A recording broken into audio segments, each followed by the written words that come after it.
spiritual food for thought.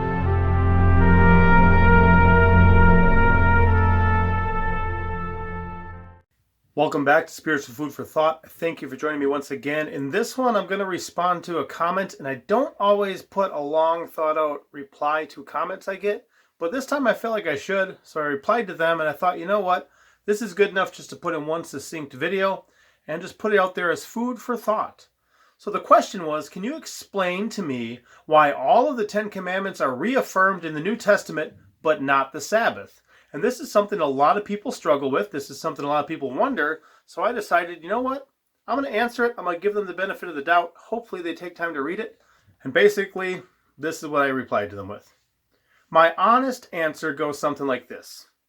Probably because when God commands the Sabbath and says things like, "Verily my Sabbaths you shall keep, for it is a sign between me and you throughout your generations, that you may know that I am the Lord that doth sanctify you," Exodus 31:13. And, "Wherefore the children of Israel shall keep the Sabbath to observe the Sabbath throughout their generations for a perpetual covenant," Exodus 31:16. People thought that God was serious and that it would always be a sign that he sanctifies us throughout our generations for a perpetual sign. They probably thought that when they were wearing tassels, that it should be unto you for a fringe, that you may look upon it and remember the commandments of the Lord and do them, that ye seek not after your own heart and your own eyes, after which ye used to go a-whoring, that ye may remember and do all my commandments and be holy unto your God. Numbers chapter 15, verses 39 and 40. They probably thought it would be best to obey all his commandments and not to be spiritual whores by doing that which was right in their own sight and according to their own heart. Perhaps they thought that when the prophet Isaiah said that in the future, when he returns, it shall come to pass that from one new moon to another, and from one Sabbath to another, shall all flesh come and worship before me, saith the Lord, Isaiah 66:23. It meant that the Sabbath would always be important, kind of like God said when he mentioned perpetual and throughout their generations in Exodus. I continued with, maybe when they heard Jesus say the Sabbath was made for man and not man for the Sabbath in Mark 2:27, they took it the same way that we take when we read Paul saying, "Neither was the man created for the woman, but the woman for man," in 1 Corinthians chapter 11, verse 9.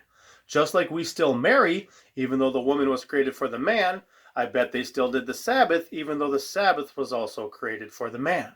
I bet when they read Paul's exhortation to let no man therefore judge you in meat or in drink or in respect to any holy day or of the new moon or of the Sabbath days in Colossians 2:16, they figured that since they were now believers who changed their diet, for example, not eating blood, started observing God's appointed times and were observing the new moons and the Sabbaths, just like Isaiah 66 said we would be doing in the future, they figured that they wouldn't let people judge them for walking out their faith.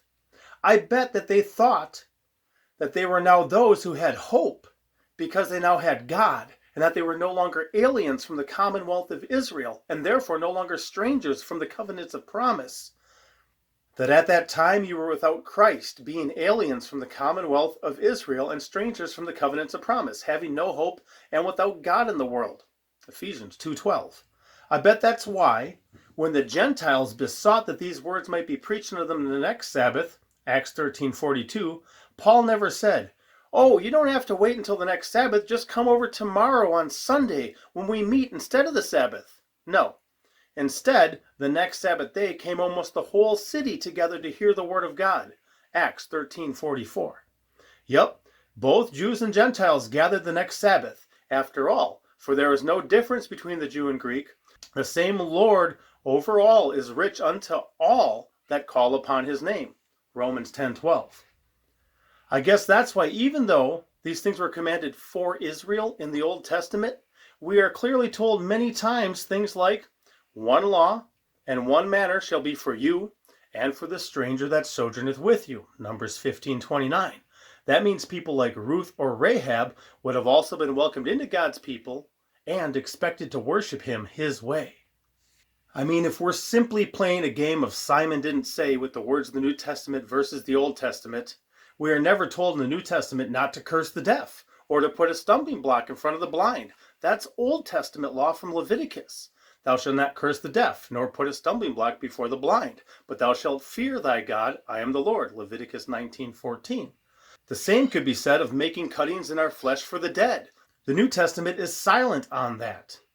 But yet we read, you shall not make any cuttings in your flesh for the dead. Leviticus 19:28. All of God's commandments fit into two categories, how we love God and how we love others. Jesus said unto him, Thou shalt love the Lord thy God with all thy heart, with all thy soul, and with all thy mind. This is the first and greatest commandment, and the second is like unto it. Thou shalt love thy neighbor as thyself. On these two commandments hang all the law and prophets. Matthew 22, verses 37 to 40. Not putting a stumbling block in front of the blind is part of how we love others, even if it's not specifically repeated in the New Testament. The Sabbath is part of how we love God. If the first 4 commandments out of the 10 commandments are part of how we love God, then I see that we are commanded to love him with all our heart, all our soul, all our mind, not 75%. All.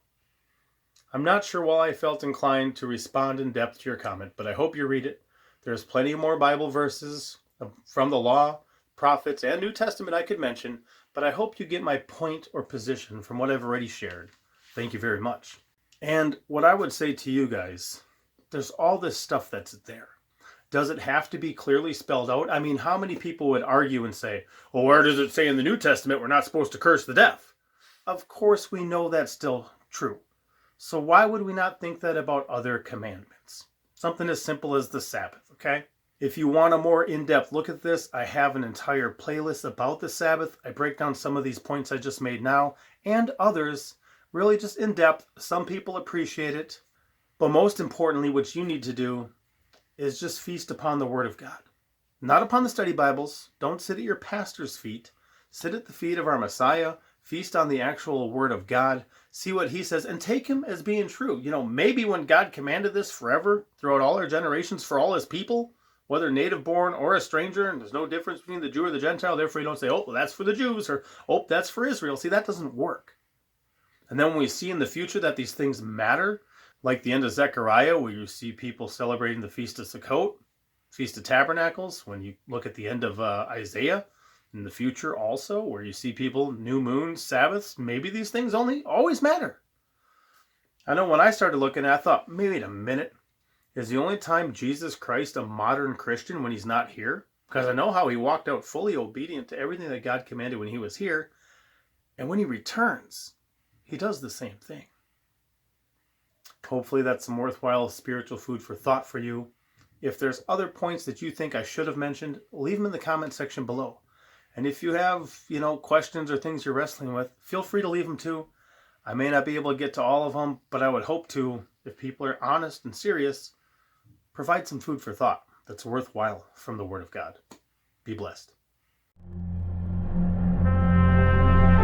Thank you for watching. Don't forget to like, comment, and subscribe.